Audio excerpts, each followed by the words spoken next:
Mais oui, on peut s'amuser à apprendre et apprendre à être innovant.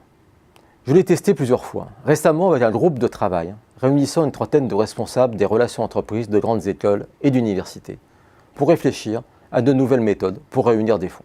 Aux manettes, celle qu'on appelle maintenant Madame Serious Game, Hélène Michel, professeure à Grenoble École de Management, qui est devenue la spécialiste française. Nous sommes dans une salle de travail classique, pas d'artifice particulier, pas de numérique compliqué. Pour rompre la glace entre ces participants, qui ne se connaissent pas, elle nous demande de nous regrouper par groupe de 6 personnes en fonction de notre mois de naissance, mais sans se parler. Les groupes se composent tout naturellement. La glace est fondue entre des participants qui vont travailler leur créativité à l'aide d'une sorte de Rubik's Cube géant sur lesquels ils écrivent leurs idées avant de les recomposer. Expliquée dans son ouvrage Jouer l'innovation, la méthode cubification, la méthode d'Hélène Michel est utilisée dans de nombreuses entreprises.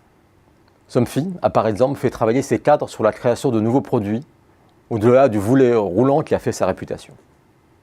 Il s'agit de capter une intelligence collective pour faire par exemple changer le modèle de revenu.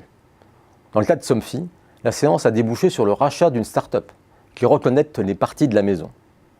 Les étudiants de Grenoble École de Management ont aussi expérimenté la méthode dans leur tronc commun d'innovation.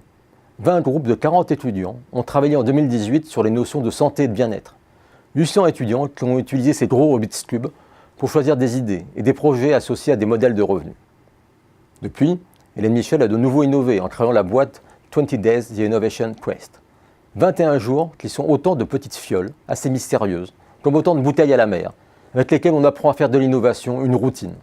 Un jour on plante une graine, l'autre on essaye de trouver 3 nouveaux moyens d'aller au travail, l'autre enfin de mettre en valeur un objet pas très utile sur son bureau.